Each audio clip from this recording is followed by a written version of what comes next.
Hi everybody, it's a humid Sunday morning, waiting for the storms to come in. It's probably about 10:30. Trying to shoot this before, so I can have some time to mow the grass if it dries off enough in time. Just want to do a short update on the garden railroad. A lot of new subscribers may not even know I have a garden railroad. So just do a little walking tour, and we'll talk about what I've been doing to the upper loop to make it run a little bit better.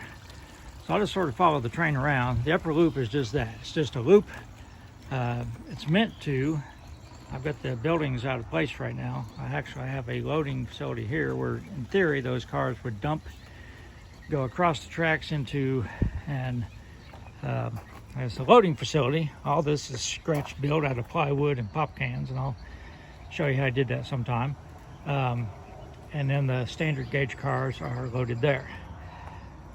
So just followed it on around. I'll talk about the lower track some other time. This is my, in theory, mine. Constantly battling it because the roots of those trees keep pushing that. It's a piece of O-gauge track. Keep thinking about making a little dump car and putting in there, but it's shifting all the time because of the roots of the trees. So I had a lot of problem with the upper loop. It was getting really roly-poly, and so this little engine wouldn't pull much on it. I think it's still a little low right here. I'm going to dump some gravel in and level that up.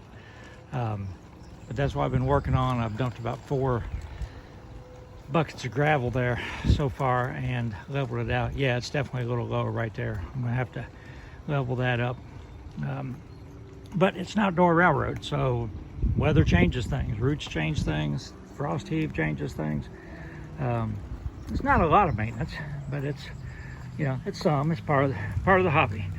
But when it gets hot and humid, a lot of times in the summertime, I only run trains like in the morning or something. This is shaded in the morning, it's shaded in the evening, middle of the day, full sun. It's too hot out here in July and August, so you won't see me out here much. So let me talk a little bit about how I've been improving the track and give you a little demonstration.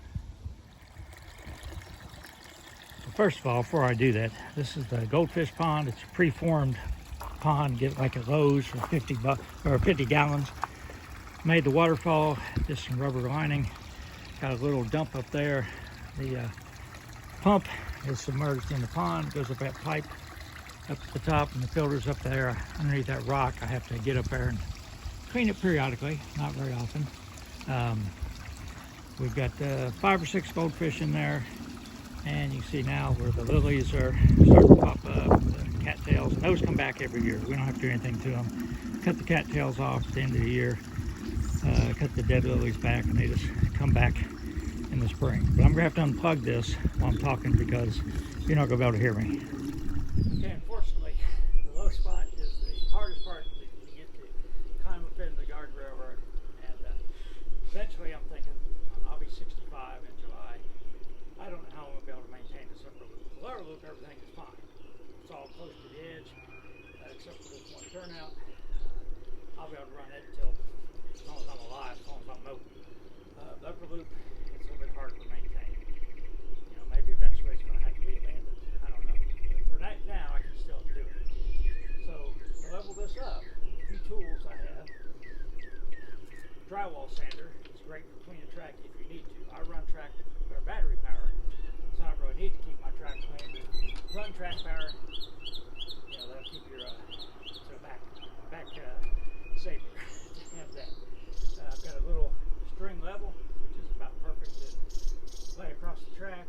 And this is something, I don't know where I got it from. My dad had it. It's a smoother, but I just use that to like brush gravel out after I'm done. So to level it up, I've got a bucket and gravel back here. Looks to me like the low spot is right about here. So I just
closer.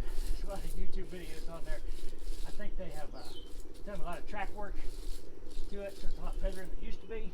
But it's okay to me if I model a branch line. I'm not running dash 9s, long freight cars. It's okay if I rock and roll a little bit. Now that little tiny engine I've got is real sensitive to rocks up against the flanges. That's why I'm using this for, so I can clean out the flanges. I'm going to sort of give it a visual inspection here. Make sure I don't have anything. There. Now let's run a train through there and see what it does.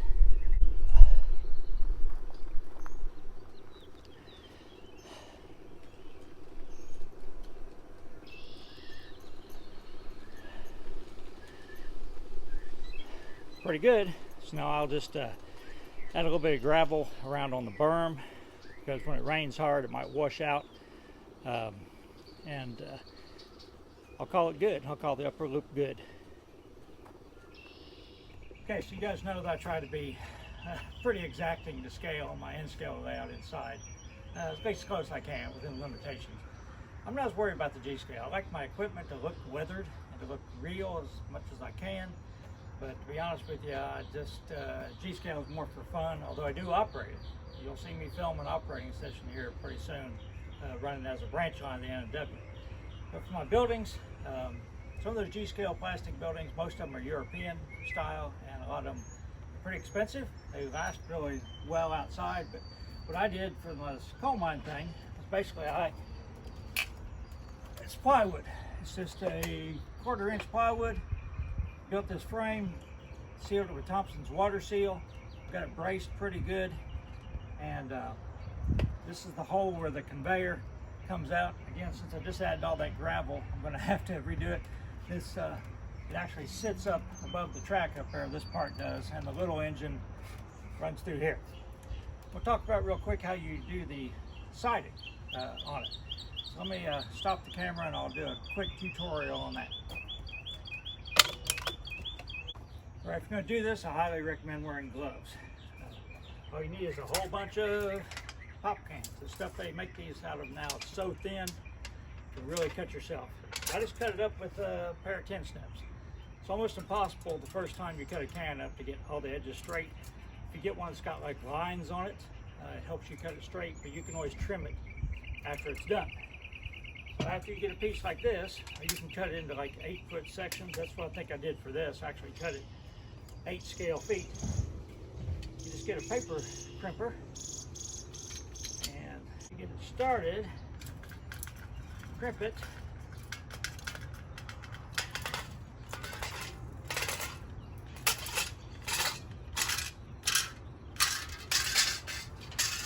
and you've got some nice siding. I have to straighten it out. I use E6000 to put it on the building. And this building's been out there for several years. And then I just paint it with, rusted red, whatever color you want to make it. It's a pretty cost-effective method of making buildings in G-scale. So this is what it looks like when it's done. Of course, it's got some curvature in it. I'm gonna trim it up, and then I just attach it with the E6000, and it's lasted for a long time. I've gone ahead and put this back into place. I had to repair that roof right there. Just one corner was peeling up, so I just screwed it back down. And I touched it up a few places with spray paint. So it's ready to go. And this is the brand of paper crimping thing I have. It's Fiskars. I think we just got it on Amazon or something. It wasn't much at all. Pretty simple contraption. But if you want to make siding for your garden railroad, a little labor intensive, but it looks real good and it lasts a long time. All right, that's it. Storms are getting closer. I'll check the grass, see if it's dry enough. Try to mow before they get here. I do appreciate all the nice comments about our dog Chance. Yeah, it's been tough. If you ever had to have a pet put to sleep, you know it's the hardest thing you've ever had to do, and it never gets any easier no matter how many times you've done it. He was a good dog, and we owed him to not live in pain. So we made the right decision, even as hard as it is for us right now. But again, thank you. Enjoy your Memorial Day, and you'll be seeing more of the Garden Railroad this summer, I promise. Stay safe.